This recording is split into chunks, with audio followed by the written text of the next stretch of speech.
In the years following World War II, organized crime in the United States grew to such proportions that its scope was greater than the law enforcement agencies that tried to fight it. But finally, in the nation's capital, a Senate investigating committee presented a new threat to gangland, and panic began to grip the overlords of crime. They sought a new central headquarters for their operations, a city where they felt they could be safe. They chose the Miami area, a vacation wonderland, a mecca for tourists who swelled the normal population of 600,000 to more than 2 million in the winter season. A city where the tough, honest police force was inadequate in size to protect the tremendous overflow of people. Then, out of sheer necessity, a way was found to crush crime in Miami, as Senator George Smathers of the state of Florida relates. The organized crime flourished in the Miami area at one time. I am proud to say that no vestige of it remains. This picture ably shows what a few courageous citizens, honest politicians, and tough, alert police agencies can do to rid their cities of gangland's influence. The instrument and the method may be different in each instance, but the end result can always be the same. This story of the world's most powerful crime operation begins at the Miami International Airport at one of the landing platforms for the Cuban-American airline. Flight 9 arriving from Havana, Cuba. Flight 9 arriving from Havana, Cuba. Passengers will use gate 15. Vuela 9 llega de la Havana, Cuba. Vuela 9 llega de la Havana, Cuba. Los pasajeros saldrán por la entrada 15. Vuela 9 llega de la Havana, Cuba.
Monterey Island, which lies between Miami City and Miami Beach in Biscayne Bay, a regular monthly business meeting had taken place the afternoon of the murders on the $1 million estate of a man named Tony Brill.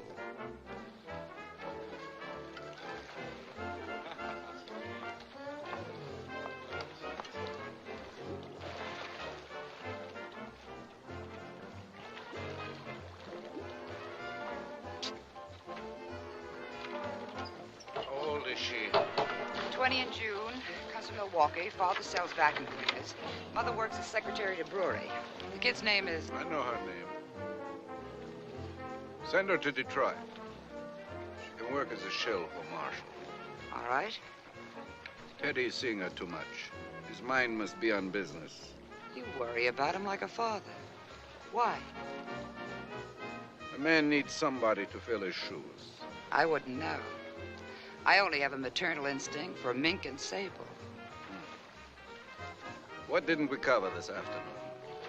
Johnny Locust's report on the San Francisco area. The booking receipts are 20% off from last month. Maybe the pool in San Francisco is a little too deep for Johnny.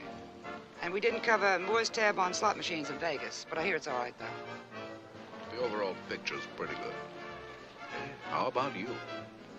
Model agencies up 3%. Escort bureaus have slacked off a bit, but I'll get after them. We interrupt this program to bring you a special news bulletin. Honey, I want to hear the news. You can read it in the paper. One of the most brazen murders in the history of crime took place tonight at the Miami International Airport, where 2 Cuban passengers aboard a Cuban-American Airlines transport were shot to death as they alighted from the plane. All indications point to a typical gangland killing. Police are starting an immediate investigation, though so far there are no witnesses. A statement is expected from Police Chief Bellman shortly. We will report any new developments as they occur. Back to Ronnie Sharp and his music. Thank you, Robert. Right, Tom. If there were trouble, we would have heard about it on the radio. There'd be no trouble. He has medals from the Army for his marksmanship. Did he ever show them to you? No.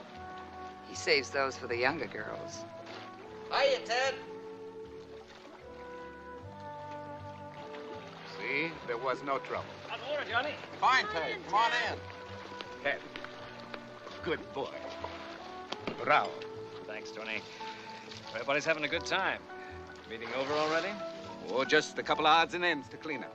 I don't think Havana will give us any more trouble.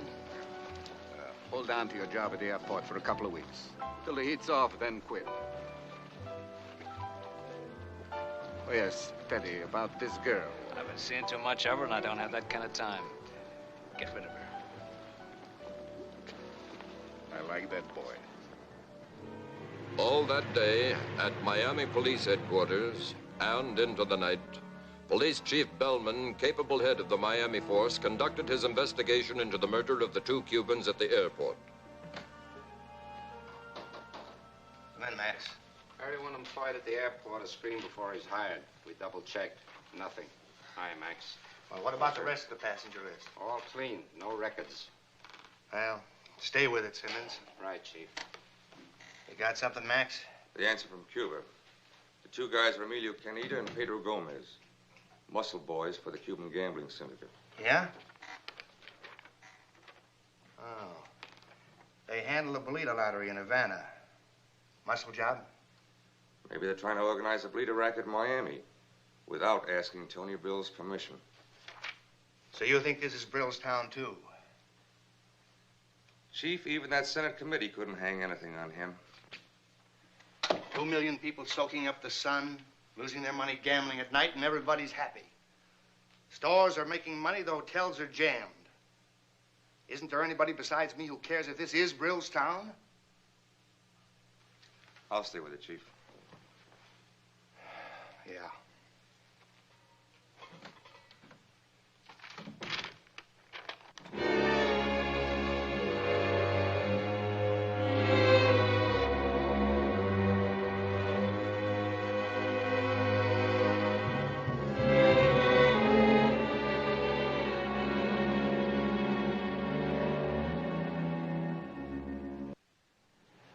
As a result of the editorial by Charles Earnshaw, a plan began to materialize.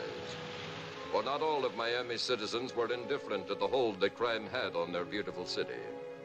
In the study of the Earnshaw home, the first meeting of the Committee of 5 was held. Each man had been chosen because of his outstanding civic leadership. Present besides Earnshaw were Juan Estanza, Cuban importer and exporter, Dennis Teller, owner of one of Miami's large department stores, Frank Alton, one of the directors of the Bar Association, and Clifton Staley of the Hotel Association. Mr. Earnshaw, in theory, your plan is good, commendable. But how should I say it? We are babies in the woods. What do we know of dealing with criminals? Oh, what we don't know, we can learn. That's theory, too. It's taken Tony Brill and his mob years to establish their business. It would take us just as long to stop them. You say Brill has tremendous influence. I think we have friends, too, Mr. Earnshaw. We can fight influence with influence. Well, gentlemen, this isn't a country club arrangement. If our identities become known, it could mean our lives, or the lives of our families. Whatever we do, we must use great discretion, the utmost secrecy. I'm a lawyer, Mr. Earnshaw. I believe only in facts. And the fact is, we have no direct weapon with which to fight Brill. Brill's weapons will be brass knuckles and guns. How do we fight those? Since you brought up the plan for this committee, Mr. Earnshaw, I've given it considerable thought. Violence is Brill's weapon. And we're not violent men. But if it takes violence to fight violence, then I think I know where to secure such a weapon. We'll listen to any suggestion. Well, 12 years ago, I saved a Chicago gangster named Mick Flagg from the electric chair. Flagg was one of the toughest mobsters in Illinois, a hard man. When he was arrested on a murder charge, the court was inclined to throw the book at him. But to me, certain elements in the case didn't make sense. I decided to defend Flagg because I thought he was innocent, and he was. I won an acquittal for him, but it was a close enough call that he realized his position. And he was smart enough then to give up the rackets. After the trial, Mick Flagg disappeared. I'm not sure that he's still alive. But if he is and he can be found, we'll have our weapon. But to bring an ex-gangster into our confidence and use it... The police wouldn't do such a thing, Mr. Teller. But we're not the police. That's one advantage we have in trying to stop Tony Brill. Mr. Alton's right. This man Flagg can teach us what we must know. How do we find him? A newspaper can do many things, Mr. Earnshaw. If it's possible at all, you can see that we find this man, or that he finds us. Registered at a small beach hotel was the girl who had been on the plane with the murdered Cubans. Her name was Holly Abbott, and the working of the committee was to drastically alter her life. But at the moment, all she was aware of was that she lived in sheer terror, fearing the same fate as that of the two Cubans.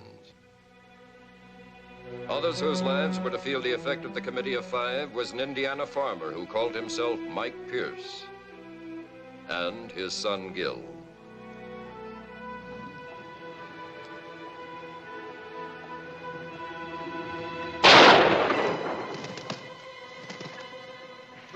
You got him, Pop! You got him!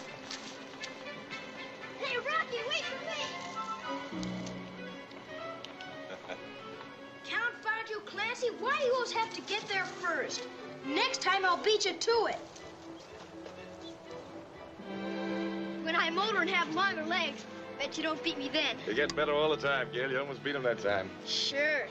We'll get some beans off the West Acre. They'll go good together. That was a heck of a shot.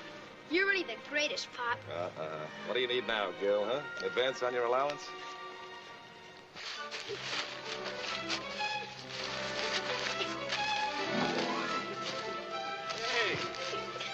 Hey, you two guys, cut it out. Come on, stop. Take it easy. Stop it. Wait a minute. Wait a minute. Gil, I thought Joey was your best friend. Yeah, I'll suck him in the nose. That's what... Whoa, take it easy, both of you. Now, what's this all about? Get him out of here. Get him out of here. All right, Joey, maybe you better go till I get this straightened out. You ain't gonna get nothing straightened out, Mick Flagg.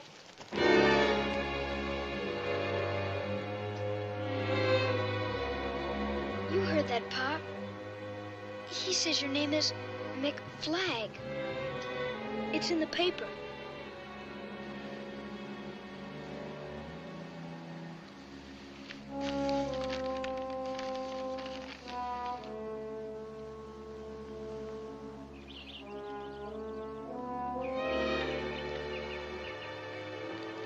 Pop, I called Joey a liar.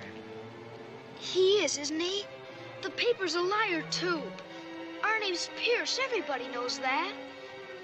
Gil, listen. That is your picture in the paper. Ain't it? Yes, son. Gil. Joey will tell all the other kids, even if they don't see it in the paper. I'm going into town. You stay in the house, son. I wouldn't leave the house now for anything.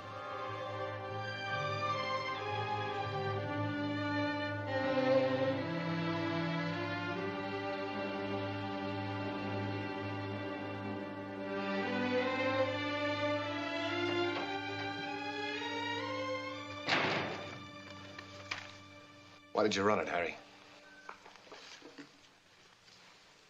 We buy that Sunday supplement from New York, just the way it is.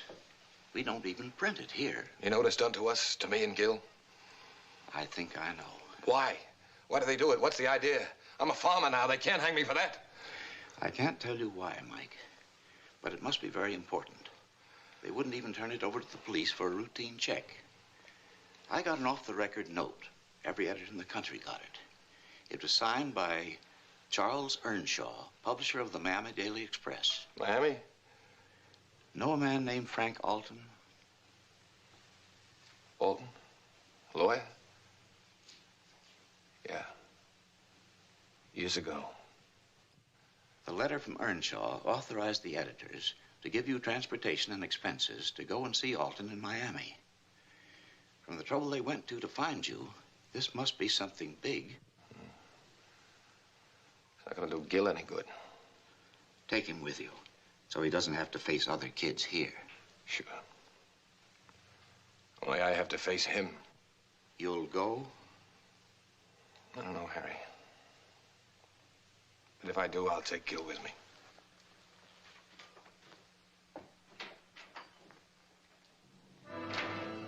The next morning, Mick Flagg and his son, Gil, were on their way to Florida. The boy was left with friends who owned a citrus grove near Orlando, and Flagg continued on to Miami alone.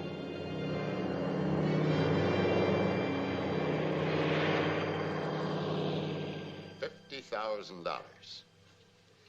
$50,000. It's a lot of money, Mr. Flagg, but we don't want you to turn us down. You guys keep your identity secret, but I don't, isn't it? I'm supposed to be the lone patsy in this setup. No. Never get a chance to spend a dime of that $50,000. The money will be placed on deposit in your son's name, but we're not paying you to die. Maybe Brill won't know that. Now, this deal still boils down to who gets killed first. Tony Brill or me. If that's the way you look at it, we don't want you. Look, Brill's not that inaccessible. Any police officer could shoot him down. We want him alive in court, where we can prove to him and the rest of his kind that the law is stronger than they are. Grab him on a tax charge, anything. You know better. Brill's smarter than Capone was. He doesn't leave any loose ends. And as fast as our chief of police, Bellman, shuts down one of Brill's places, he opens up somewhere else. Bellman says the only way we can close up the entire R&L syndicate is to get the top man, Tony Brill. That's what he's waiting for. I'm not going to make a speech, but you've been around. Look, Mick, you know as well as I do what the mobs are doing today. How they're corrupting school kids, making them shills for all kinds of rackets, involving them in ways that couldn't be printed in a newspaper. You've got a lot of arguments. I've got one more. 12 years ago, you were tried on a murder charge because Tony Brill framed you. When'd you find that out? A lot has come out since Brill and his mob moved into Miami. Look, you can kick or gouge or hit below the belt, anything. Nobody will interfere. Bellman will back you up all the way. Who's Brill's checkman? Checkman. When gambling syndicates take checks at their tables, they never endorse them, and they cash them in out-of-state banks. Banks do business with these gamblers? Yeah, the bank doesn't know it, but usually one of their cashiers is on the syndicate's payroll. Checkmen may carry as much as $250,000 in checks. Very interesting. You giving us a lesson or an answer? You know what Brill did to me. You know what that newspaper story did to my boy. Is there any other answer? If you can arrange for a talk with your police chief, I'll find out who Brill's checkman is myself. Thank you, Mr. Flagg. I'll take care of everything. You'll have all the cash you need to work with, and Mr. Staley will arrange for your hotel suite. Okay. Mick. Thanks. You saved my life once. Maybe it's a good thing you saved it for something like this. I only hope I live long enough to see how it all turns out.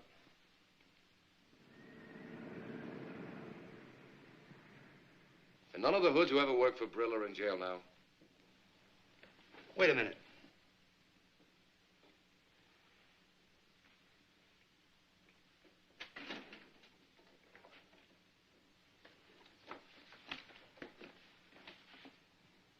Mott, Louis Mott. He was a bookie for the Brill mob, but they made him the goat in a big operation. He's the only one serving time. Spring him. And make it seem like I'm the one with the influence. I want him to be more scared of me than he is of Brill. Louis will be all yours. Send him to my hotel.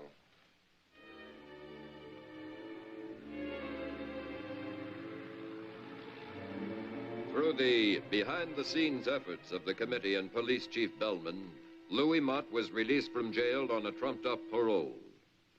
You're out of jail, Mott. What are you worried about? Mr. Flagg, I was paroled. I never even applied for no parole. I know how things are with you and Brill, and I need good men who hate Tony, so you're out. Please, Mr. Flagg. That's a lot about me hating Brill. Look, Mott, I'll tell you once, and that's all. I'm moving in on the R&L. Brill is finished. Finished? Yeah. You want a good spot in my setup? You tell me what I want to know. Such as? Who's Brill's check man? Oh, please, Mr. Flagg, I ain't no pigeon. Get out. In an hour, you'll be back in jail. Please, Mr. Flagg, please. You mustn't say such things. Not even joking. Who is he? Delacourt. The kid. Ted Delacourt's his name. He's a killer, Mr. Flagg. But you mustn't ever Nobody's gonna hurt any of my boys, Louis. Tell me, Delacourt do that job at the airport? I don't know, but it figures. He does all of Brill's dirty work. But if he ever found out that I was the one, he'd step on me like I was a mosquito, maybe. You're through being a mosquito. Here, get yourself some clothes, expensive ones. I want my boys to look good. Edith, this reminds me of the days when Get yourself a room downstairs. I'll call you when I need you. Thanks, Mr. Flagg. I'll be waiting.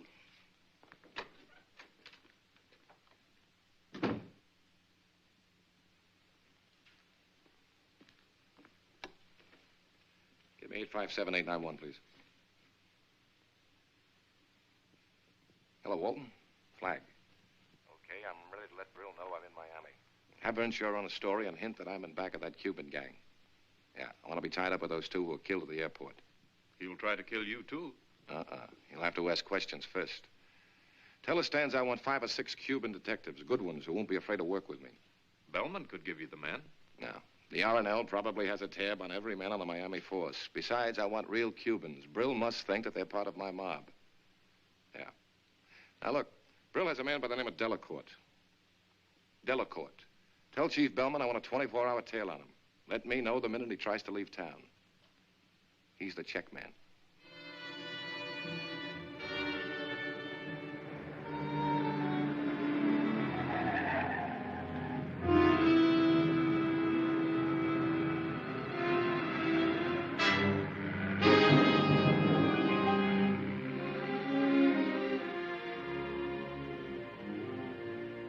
I'm telling you, Mr. Flagg, that story in the paper this morning is going to get us both knocked off. And 2 such knocked off characters you'll never see. You're still living, Louis. I know, but they're liable to scratch me in the next race. You know what happened to me today? I runs into Cully O'Brien. He looks me right square in the kiss and he says to me, he says, Louis, he says, you're out of jail. Then he looks at my brand new clothes and he says, say, he says, it seems that a guy can make more dough in jail than he can on the outside. Then, kidding like, he says to me, he says, who does a guy have to know to get into this jail? I'm telling you, Mr. Flagg, I don't like it. Cully works for Brill. He's liable to tell Tony that I'm out. Yeah. Good night, Louis. Oh, but Mr. Flagg, I don't want to stay in a room alone. Talk to yourself, Louis. You can't get into trouble that way. Yeah, I know, but...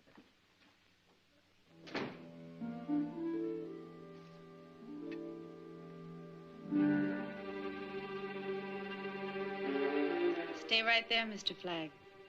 No matter how much you take off, my gun will keep you covered nicely. It's supposed to be funny? It should be. I've been sitting here for 3 hours trying to think of something clever to say.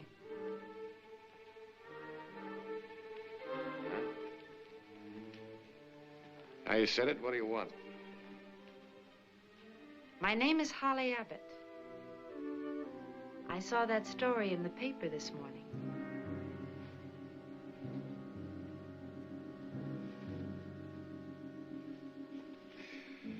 You wouldn't need that gun to make me talk to you. I'll keep it just the same. Until I find out whether that story is true or not. You don't recognize my name? Should I? You should. Gomez and Canita were friends of mine in Havana. You know lots of names, don't you, kid? Maybe you're taking a big chance spilling them to me. Only if you're a phony. That's one of the chances I'll have to take.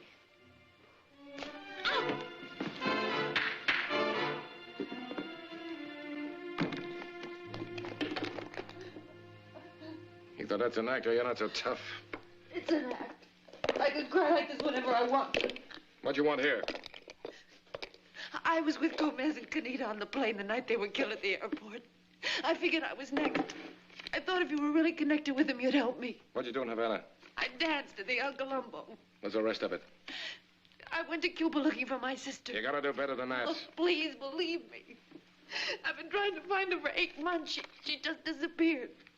And then I found out she was in Havana. So you latched onto a couple of hoods like Gomez and Canita, huh? I found out they'd known my sister, but that she'd left for a better job here. When Gomez said he had to go to Miami, he said I could come along. He'd help me locate her. He'd been trying to date me for a long time. He thought this was it. And all he got was a slug in the head. You don't believe any of it, do you? No, I don't. If Tony Brill wants to find out what I'm doing here, tell him to ask me himself. I didn't lie to you. I'm not very good at shooting people, so it took all the courage I had to come up here tonight. I won't bother you again. You ever do any gambling? I know my way around a crap table.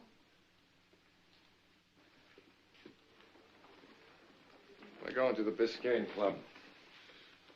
That's Tony Brill's main gambling house. I might be recognized there. Yeah.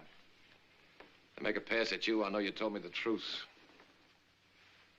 You don't want to go? Clear out. I'll go. Where you staying? The Riviera Plaza. All right, we'll stop by there. You can change that dress for something that'll make them notice you. Let's go.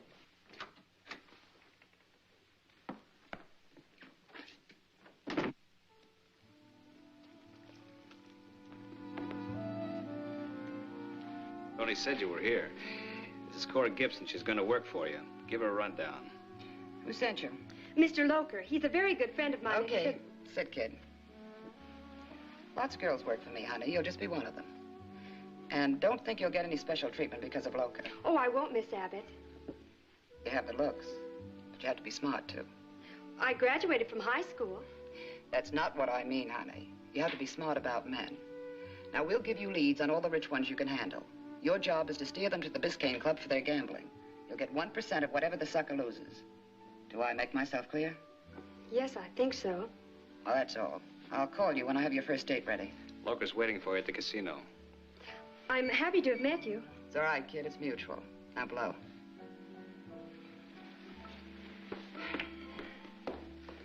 Can't Johnny dig them up any younger? This one is practically middle-aged.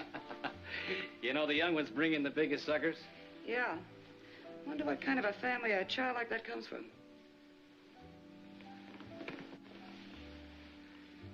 What's the difference? You got 'em all stopped. You like 'em older like me. Huh, Teddy? Not all. Just special ones. I'm only special to Tony. You forgetting that? You know how Tony thinks of me. Like a son. We share things. Maybe you share them in college, kid. But not in this league. You saying that for my benefit or yours? Man killer and lady killer. Huh, kid? Tony'd hear you if you wanted to yell.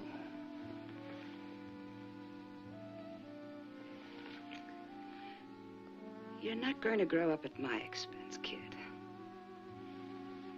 Someday you may be top boy. If I'm not too old. See me then. You won't be too old.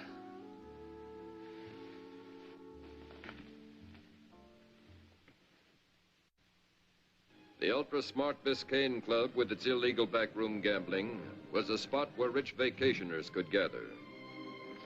Each winter season, the club showed a profit of well over $3,500,000 because the crooked tables and dealers could control losses.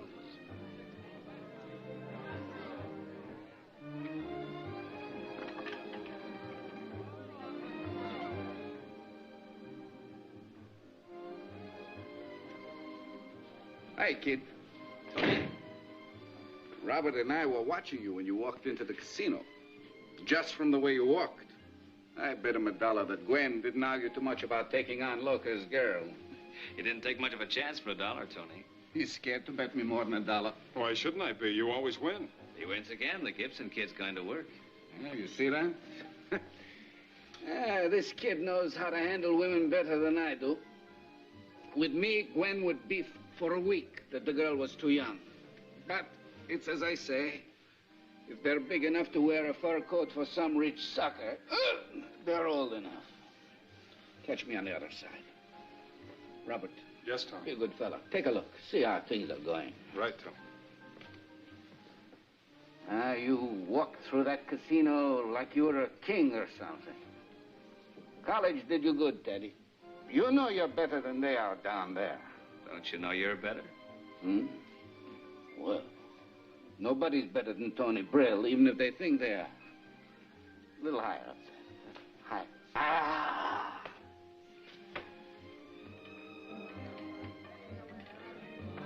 Every night new fools come in. Always new faces. There's no end to them. There's always been gambling, Tony, since the world began. It's a good business. It'll never end. I hope not. Sure. Why work for money when people want to give it to you? Tony. Tony, it's a girl who lives on the plane with the Cubans. No. Where? Let me see. At Jimmy's table. The dark-haired one in the yellow dress. Yeah. More important, the guy she's with is Mickey Flagg. Flagg? The one who was in the paper this morning? The guy's not very smart coming here if he's fronting for that Cuban mob. The guy is very smart. Why do you think he comes here? With that day? To worry us, Teddy, to show he's not afraid. Is that supposed to bother us? Well, we find out, huh? Tell him I want to have a drink with him up here. Teddy, see that the boys take that girl to my place. I'll be there later. Cookie, give me my clothes, then blow. I'm gonna have company.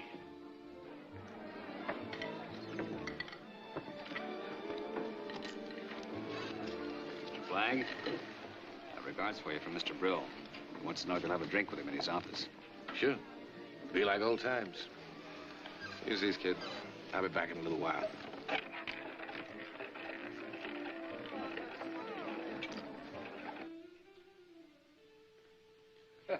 Mickey Flagg. My old friend, Mickey Flagg, from Chicago. Tony, you haven't aged a day. Wow, you shouldn't try to bluff your old friend, Mickey. Take a look. All gray. Nothing stands still. Business goes forward. People go backward. Don't tell me, I remember. Whiskey and plain water. Unless maybe you like some of those Cuban rum drinks now. Whiskey. You know, only today I was thinking about you. I see something about you in the paper. Yeah, I saw that too. I said to myself right away, that's baloney. Mickey Flagg wouldn't let himself get mixed up with those Cuban small fry. If he wanted to get back in the business, he'd come to Tony. I've never been out of it. No? Well, how come I never hear about you? Maybe people hear too much about you. Well, why not? I'm big business. I'm like maybe the president of a big corporation. Yeah. I pay my taxes. The sunlight is on me. Even when those Washington committees want to look me over, I'm in the sunlight. Might be a good time to quit then. Quit? Me? What? Tony, I haven't wasted 12 years. The Cuban syndicate is going to put the R&L Corporation out of business. Huh?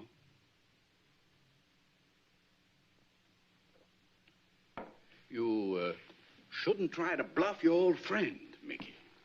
It's not a bluff, Tony. It's a warning from an old friend. We're moving into Miami. We've got the influence. Don't try to stop us. We got 2 of your boys already. So you're 2 up on me. You think those 2 big bolita pushers can shove Tony Brill around? Come here. Take a look. I'm always in front. Always. disappointed in you. I thought you were over the way you did things in Chicago.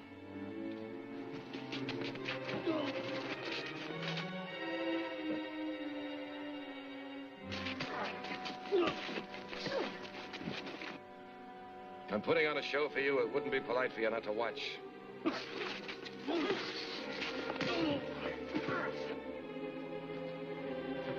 Get away from that. Get around the front of the desk.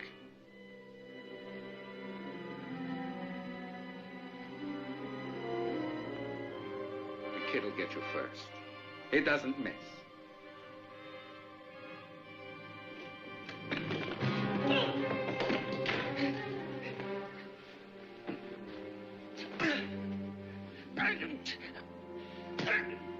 Mickey, don't hit him again. Sure, Tony. I don't want to kill him. I just want him to know I'm around. Nobody ever lifted a hand to me and lived, Flag. You're okay, kid. I like you. You got guts and you're ready to stand up for Tony. I just didn't want you to think you're as tough as Tony and his mob thinks you are. We can play any way you want, but we're moving in and we're big. Don't get in our way. No, I know I'm gonna kill you sometime.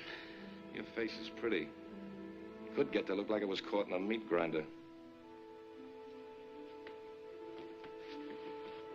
Night, Tony. Next time, come around to my place for a drink.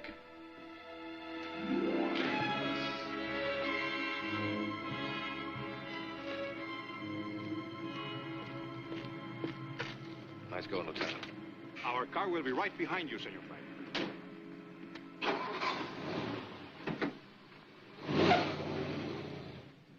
Now, do you believe what I told you? I know this much. You're in this thing up to your ears. I'm getting you an apartment adjoining mine.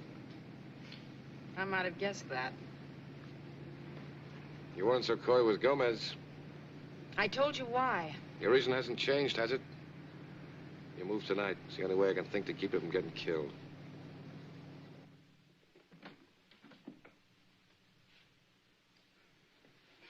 What is this, a wake? Take a look.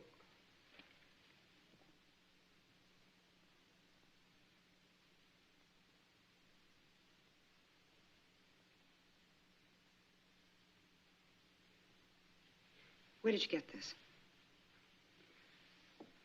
The boys in the parking lot took it out of a girl's purse tonight. This girl was with the Cuban guys on the plane. What did you do with it? Never mind. Who is she? I sent this to my sister a couple of years ago, Tony. And tonight, she was with the guy I was telling you about, Mickey Flag. She hasn't done anything to you, Tony. I just got a report that you checked in with Flag at the Sanssouci Hotel, adjoining suites. Flag says he's going to put the R&L out of business. You know, we don't like that kind of talk, honey. It could be that she's not my sister. Her name is Holly Abbott.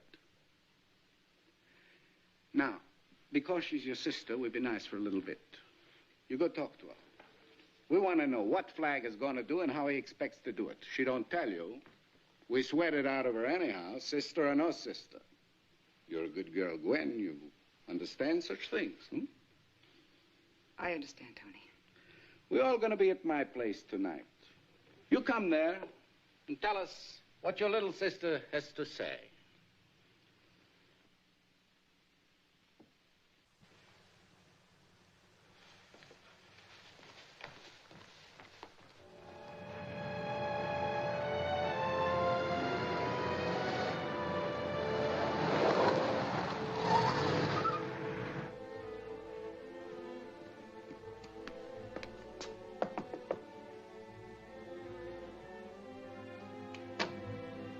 Who is it?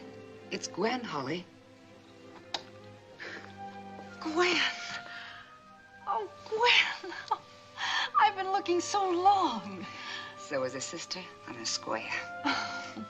Come in, come in.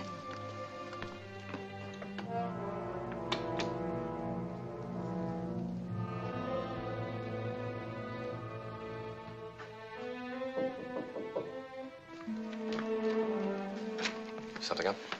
girl just went in. I could hear. It was her sister. All right. You going to be on duty much longer? 2 hours. My relief will come then. Sergeant Carrillo. Thanks, Martinez. Por nada. And all they knew in Havana when I got there was that you got a better job in Miami. So here I am. Oh, Gwen, it's wonderful to find you again. Yes, Holly. Say, what's with this next-door neighbor, this Flag character? I didn't think you were the type. It's not what you think. Not at all. I came to him because I thought he could help me find you. How did you know about him? Look, Holly, I know a lot of things. Flag's an atom bomb in this town, and he's going to blow up in your face. Gwen. They're going to kill him, and they'll get you, too, if you keep hanging around him. Who are they? I've almost been killed twice already. Tonight and at the airport. I'll give you all the protection you need. But just tell me, what's Flag's pitch? Exactly what does he expect to do in Miami? I don't know a thing, except that he has connections in Havana. Well, you were there. You should have known. This new job you got. You're with Tony Brill. Look, kid, don't go rocking the boat. Aren't you? Look at me. I'm rolling in dough. I'm lousy with it. Come live with me and I'll put you next to all the rich ones. Maybe you can even marry one. You are in with Brill. You're in with him so deep you'd sell me out to save your own skin. I'm trying to save yours, you idiot. I'll save it my own way. Don't give me that holier-than-thou stuff, Holly. You could hoof. All I could do was shake on top and wiggle on the bottom in crummy burlesque joints. See the kind of clothes I wear now? And you gonna tell me I was wrong? No, Gwen. I was. I shouldn't have tried to find you. Says he wasn't worth it after all. You're Mick Flag. Yeah.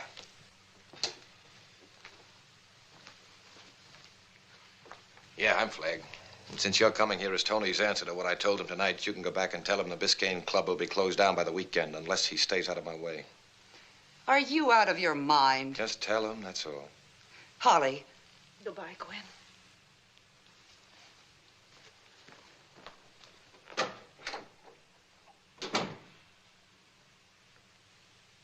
You could have one of the rich ones. You're as hard and cruel as she is, aren't you? Big sister just told you there's no Santa Claus and you're all beat up about it. Relax. Things will look a lot worse tomorrow. For a dame like you, they always do. Get out. Go ahead and get so at me. Better than feeling sorry for yourself.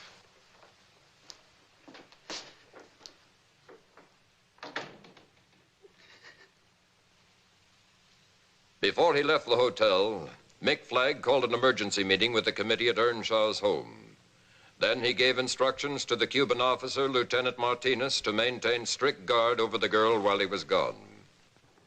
I said the Biscayne Club would be shut down, and it must be. I don't care what connections Brill has. I can raid him and close him up, but it's up to you men to keep him closed. When does it happen? Keep your vice going on a 24-hour call. I'll let you know. Gentlemen, if I'm right in what I'm doing, you'll have Brill and the R&L right where you want them, in front of a grand jury.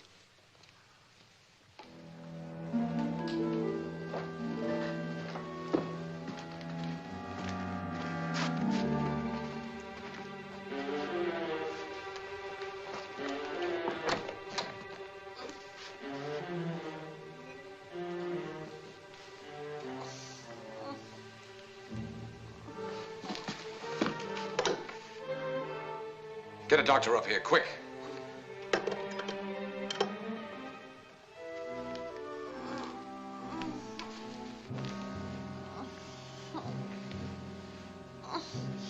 Holly. I'm sorry, kid. Lieutenant Martinez, with a skull fracture, was the more seriously injured of the two. Holly Abbott suffered a concussion. but was able to talk later in her room at the Jackson Memorial Hospital.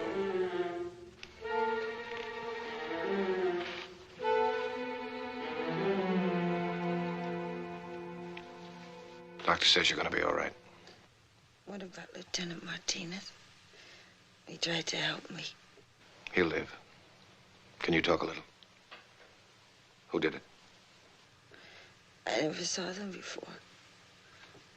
They tried to ask me some questions about you. When I told them I didn't know anything, they thought I was lying.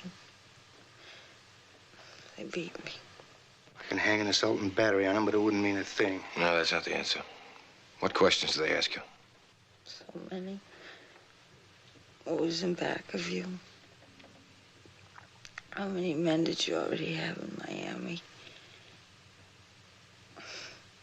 Mick. My head hurts.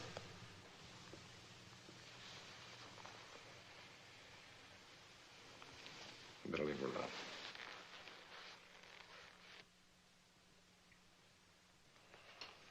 He stays that raid tonight. I can have a squad in their club in half an hour. Don't pull any punches. My pleasure. That night, just before closing, the Miami police hit the Biscayne Club and pulled no punches.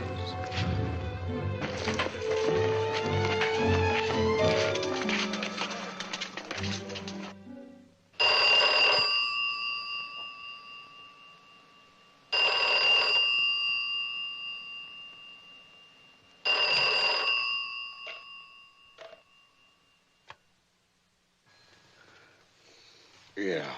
This is Flag. You wouldn't listen to me, Tony. Instead, you had to take it out on a girl who wasn't bothering you. Now I'm going to chase you out of Miami. The Biscayne Club is being smashed while I'm talking to you. Flag. Look, nobody pushes me around. Flag.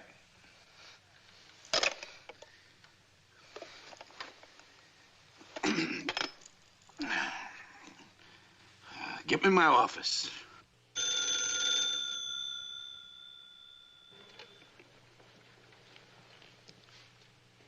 This is Police Chief Bellman. Anything I can do for you?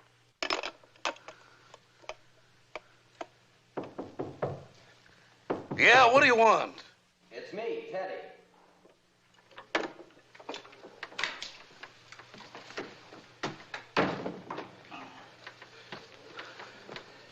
Tony, the club. Yeah, I know. Flag just called me.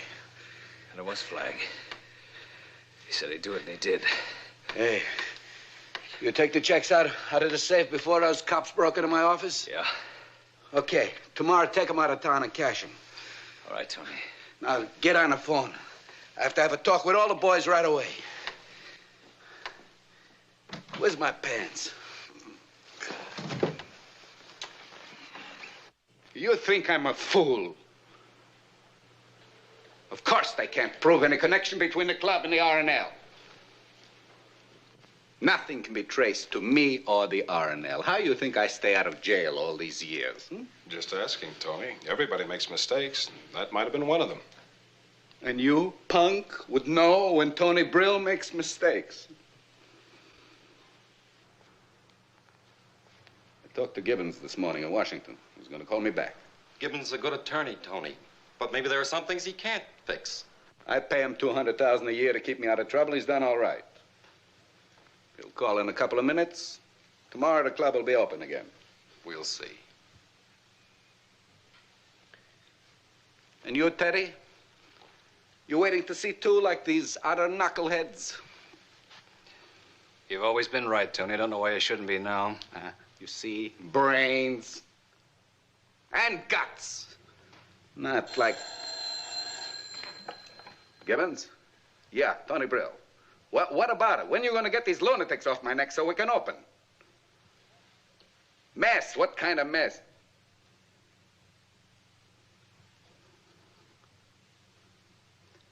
Listen, Paul. I don't pay you $200,000 a year to give me alibis. Bad news? The heat's on up there in Washington, and he says the whole business started down here in Florida. Flag was able to do all that? It's not healthy, Tony. Not when he could put the squeeze on that big. Listen, you annoy me. So now you all think poor Tony, huh? You don't know what to do with trouble when it comes. Maybe Tony's getting too old, huh? You punks. I do plenty of checking on Mr. Mickey Flagg these last couple of days, and you know what I find? He's a sucker for a belly punch. You know what else? I'm gonna give it to him. You know where?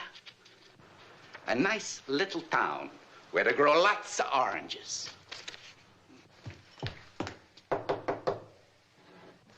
Let me in, Mr. Flagg. I tell you, I'm so nervous, I'm shaking. This is a day I'm not forgetting. It shouldn't have happened to a quarter horse. I haven't got much time, Louis. Listen, Mr. Flagg, I'm walking down the street like a good law-abiding citizen, just reading my racing sheet. All of a sudden, 2 cops drive up in a squad car. And the next thing you know, I'm getting a free ride down to headquarters. And bam, right up to the chief's office. Bellman takes a look at me and he sniffs. Like maybe I wasn't using the right kind of soap or something. And he says to me, now, look, Louis, I want nothing from you. But you tell that cheap boss of yours, Flagg, that if he's not down here within 20 minutes, I'm going to take it out of your hide. Mr. Flagg, I haven't got much hide. So I'm telling you. Bellman's getting tough since he closed up the Biscayne Club last night. Okay, Louis, you better stay in your room. Don't worry, I'm through walking the streets.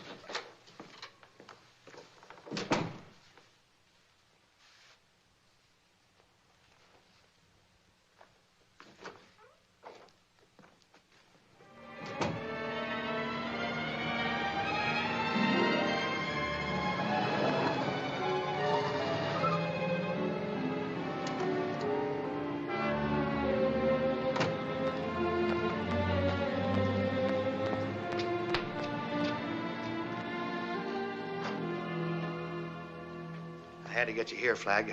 Couldn't take a chance on going up to your place or using the phones. Half the hotel switchboard girls are on Brill's payroll. Now he's got the whole town turned upside down trying to pick up pieces of information. He's scared, Bellman. That's good. Well, I had to get you fast. Why? One of my men reported that Delacorte's leaving with the syndicate checks this afternoon. That's what I've been waiting for. His car's at the Norton Garage off Lincoln Road. Norton Garage off Lincoln Road. Well, watch yourself. Yeah, I'll see you.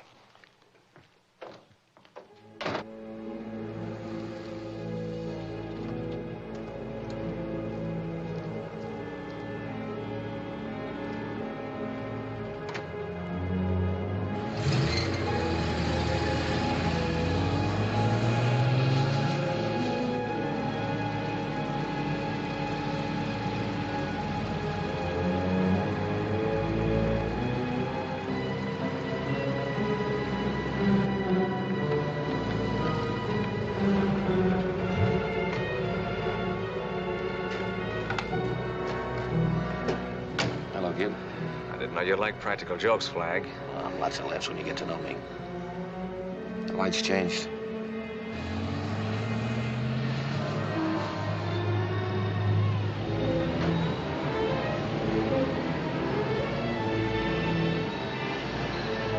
Bear down on it. All right, so we're playing games. What do you want? Waiting a long time to talk to you alone, Teddy. Yeah? Yeah. I'm home and with the club's checks. Keep moving. Your tails are in that sedan in back of you. Tails? There isn't anybody tailing me. You got a lot to learn, Teddy. You don't think Tony'd send you out with all his negotiable checks without putting a tail in? What do you think you're kidding, Flagg? I'm a big man with Tony. Nobody's big with Tony. Take a look.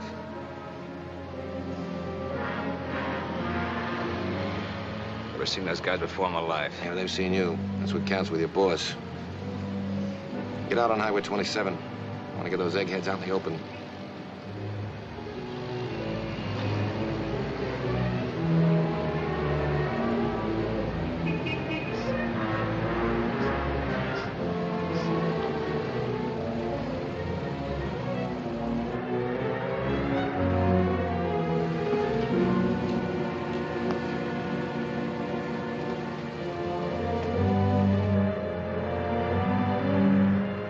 Steady.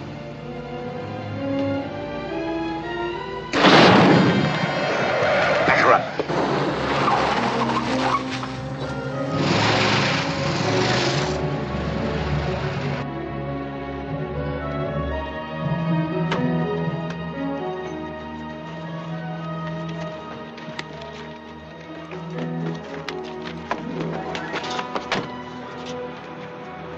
Boys, you want to see somebody? Okay, buddy. So far, you're giving the party. It won't be for long. My friend and I want to be alone. Any objections, boys? He don't go no place without us. So Tony doesn't put tails on you, eh, kid?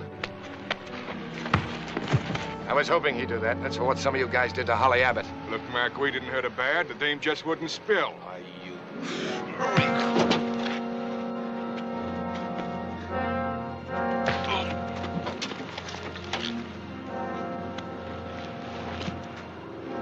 All right, Teddy, now we can talk.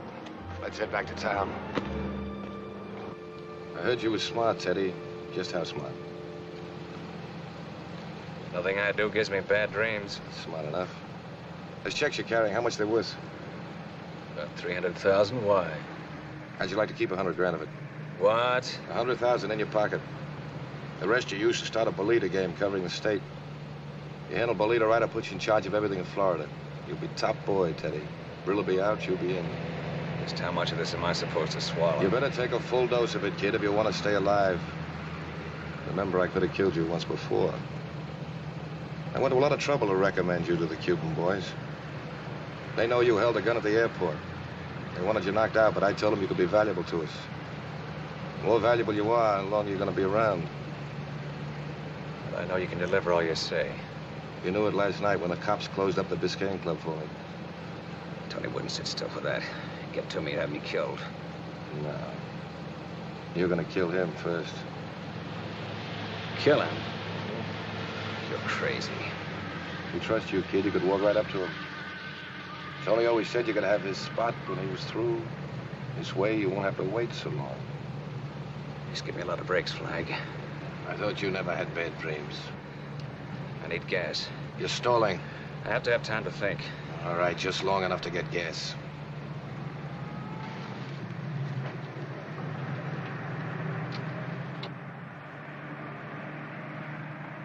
Yes, sir? Fill it up, Ethel. This is the last thing I'll say, kid. You're smarter than Brill. You can have anything you want, or anyone. You're not giving me much choice. I'm glad you realized it, Teddy. If you can't beat him, you join him. The boys in Cuba will be glad to know what side you're on now.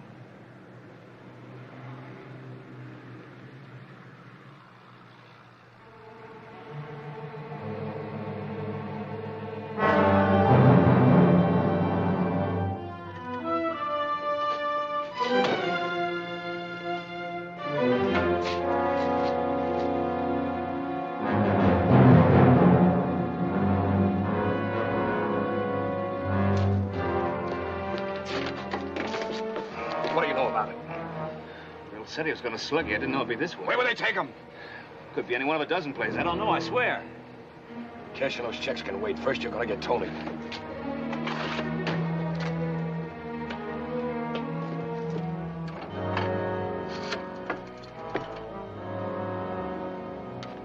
Now, 185-8913.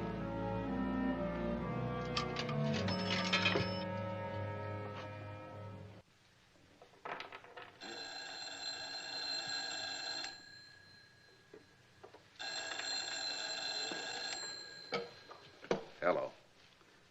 Oh, hello, Mickey. Say, I read the papers about your kid. I'm sorry. I mean it. It's too bad. Real bad. What do you want for him? I want you should go home, Mickey. Or to Cuba, maybe, and take your gang with you. And I want my club open right away. You can have the club. I'll talk to Cuba, tell them they have to lay off here. Sure. You tell them good, Mickey. And don't talk too long. Because sometimes I lose patience, even with my best friends. Notify your dealers. The club will open tomorrow night. I'll fix it. I'm glad we understand each other, Mickey. And, Mickey, no tricks, please. Because if you do, well, what will happen? This will be to crow.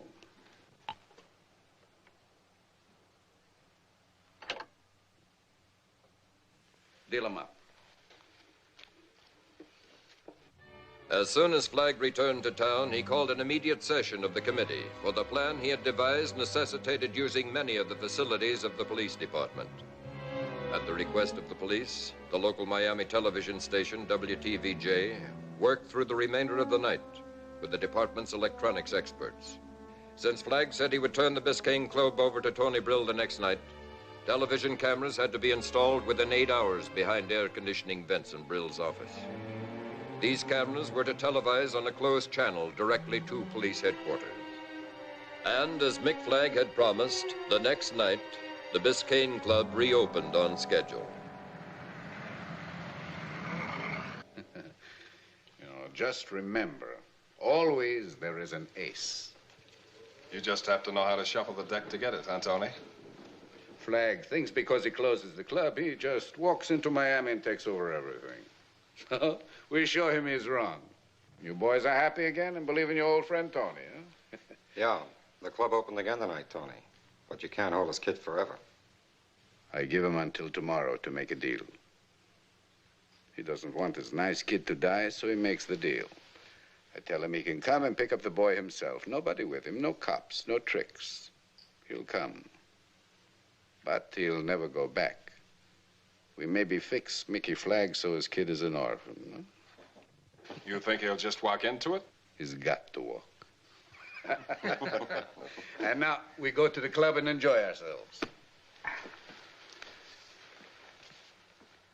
Everything set? Cameras are working fine. Good.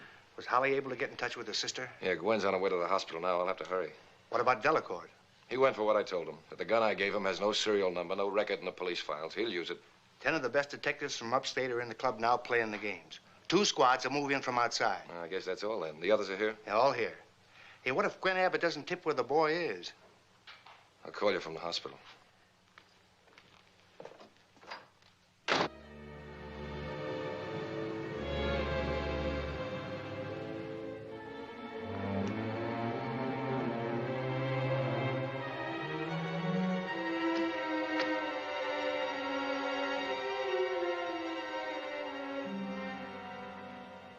You said you had a lot to talk over with me, Ollie.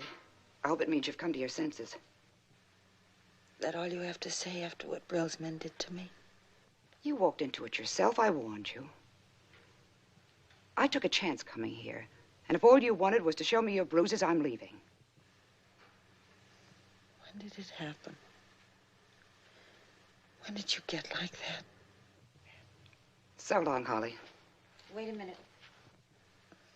I didn't ask you to come here to talk about me. It's Mick Flagg's boy. Where is he? Who says I know anything about it? Mick knows. He's coming here to see you. Gwen, tell him where the boy is. Get this through your head, kid. I'm nothing but a wheel in the R&L. And wheels don't have a brain and they don't have a heart. So you can stop trying. What'd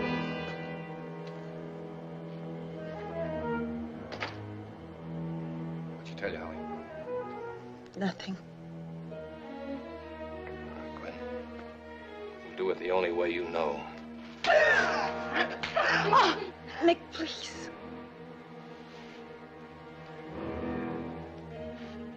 You're a sister. I'll give you a break. I'll give you a little break, Gwen. Tomorrow there won't be any more R&L. Before the night is over, Brill and his mob will be in jail where I put him. The R&L is going to go up in front of a grand jury. Maybe you'd like that jury to know you stopped my boy from being killed. Maybe you'd like them to think a little more kindly of a dame who owns a couple of hundred other dames. I said owned them.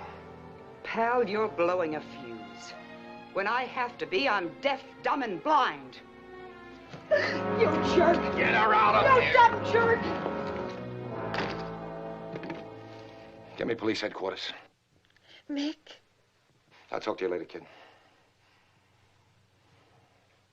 Yeah, Chief Bellman. Bellman speaking. Bellman, this is Flagg. Anything happened at the club yet? No, nothing. All right, when it does, I want you to let Brill get away. What? Do you know what you're saying, Flagg? Look, I've stuck my chin out as far as it goes for you guys. Now it's your chance. Gwen Abbott clammed up about the boy.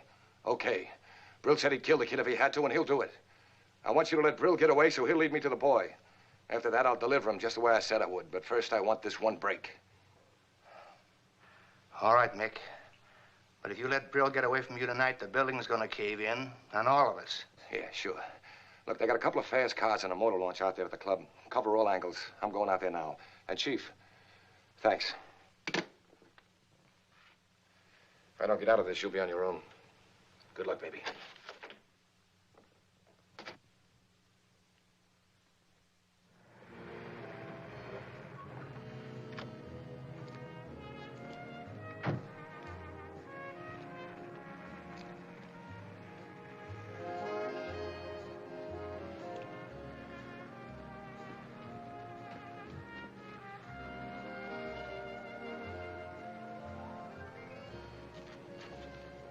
Flag?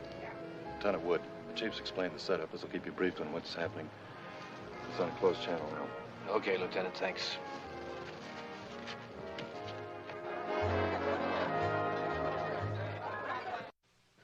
Look at that. It's just like nothing happened. Nothing. See those tables? The suckers are standing there 3 deep. Yeah, the less chance they got to win, the more they come. You know what I think? They don't like to win. It's warm in here. Hot, hot, hot. Maybe the customers just came for the air conditioning. Well, whatever they came for, get down there and make sure that everybody's happy. Sure, Tony. We want happy losers.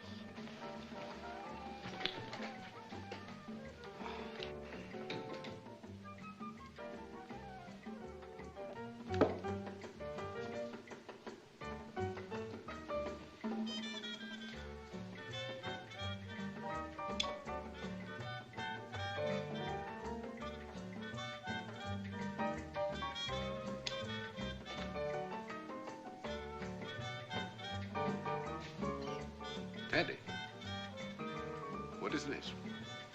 Why haven't you left with the checks?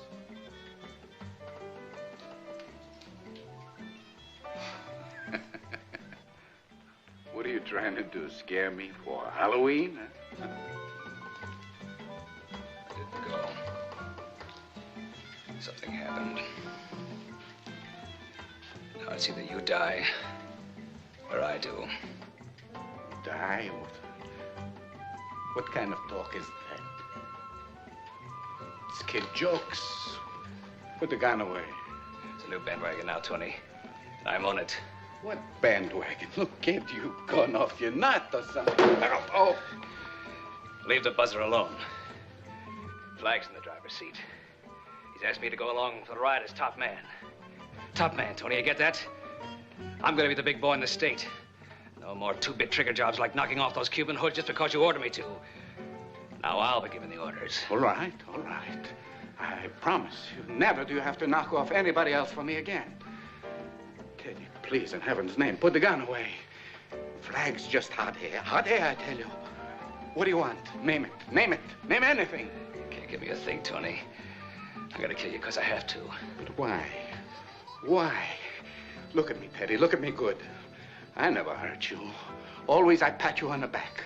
So you want a piece of the club. You got it. It's mine. I give it to you. You want a cut of the bookies. You get it. All over the country. Teddy, you're not listening to me. You're not big, Tony. You're not big at all. You're just like any other punk that's gonna be killed. The slot machines. I cut you in. A big cut. Big cut. You want a percentage of the model agencies? Just ask me. Ask me. I own everything. Tony Brill is the R&L. And he makes you now a full partner. Now, I give it to you on paper. Teddy!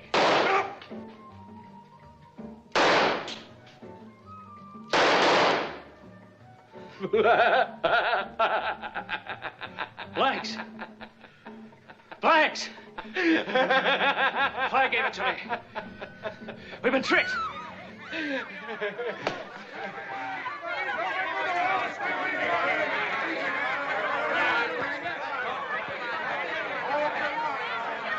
Cops. Tony, what are we gonna do? What do we do? You do what you know how to do. You come with me and kill Flag's kid. Sure, Tony. Sure. Come on.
You hear something? What does it mean? Yeah. Maybe they're following us. Get into the island waterways. We could be trapped in there. Maybe, maybe not.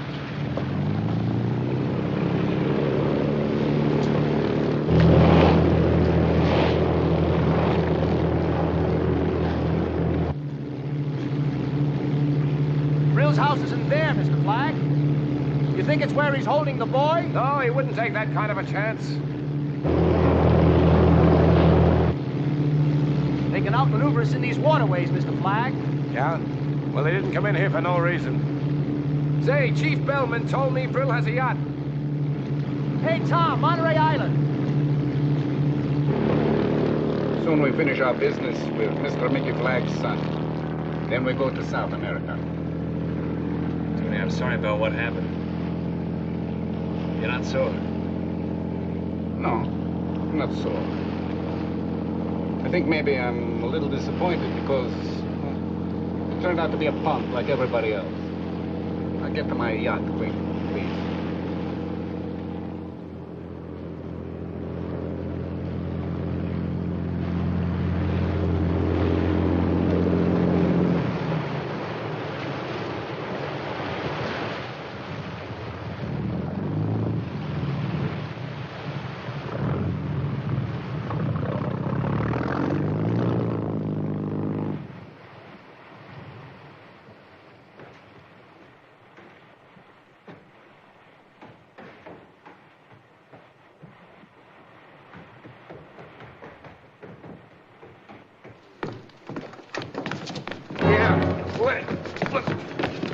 Teddy! Nope. Don't shoot. Don't shoot. Tony Brill.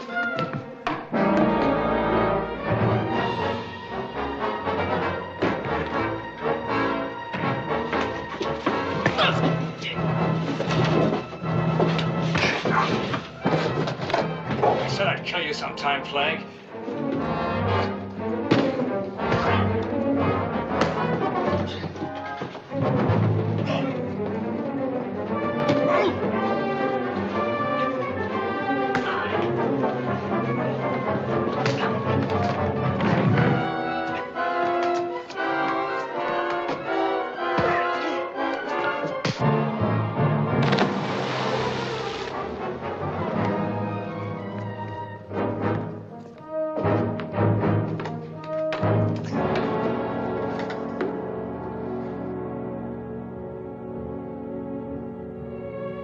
You all right, Pop? You all right?